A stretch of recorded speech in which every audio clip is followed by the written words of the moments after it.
Now we come to the representation of the quantum state of a single qubit or multi-qubit state on a Bloch sphere. So this is a representation of the Bloch sphere. We are sort of projecting the understanding or the coefficients, the way that we represent the coefficients, which is presented here between the 0 and 1, so alpha and beta, on a three-dimensional unit sphere. So the Bloch sphere is just a visualization sphere, so it does not exist in nature. So we don't need to link it to spin or anything, as some people sometimes have confusion about it. So it's not a real physical sphere. It is just a visualization or a projection from the way that we represent the state in 2D into 3D space on a unit sphere.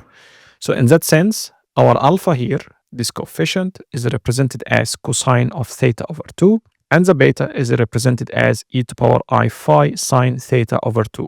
So if you have alpha and the beta, you can easily solve this and get the theta and the phi values, and you can have the representation of the state on a sphere using this polar coordinates theta and the phi on this unit sphere. What we observe here is that the Bloch sphere has, of course, three axes because x, y, and z. So the z has the upper part, or the positive z direction is ket 0.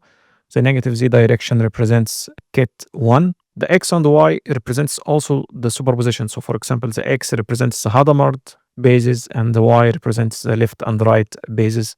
So now we are only concerned with the computational basis, with the z-axis, and in future videos we are gonna discuss the x and y cases as well. So far so good. Why do we need it? We need the Bloch sphere to understand the rotation. In reality, any gate we see in any given quantum algorithm is just a rotation in this sphere. So this psi will rotate. So either it's a Hadamard gate or X gate will make this flip. So it will make 180 degrees rotation from 0 to 1. The Hadamard gate will do a rotation to X, for example, between 0 and 1. So this, we are going to end up in the positive X direction. Similarly, the X gate, the T gate, the Z gate, all of these gates will do some rotations. So we can see their actions visually on this unit sphere.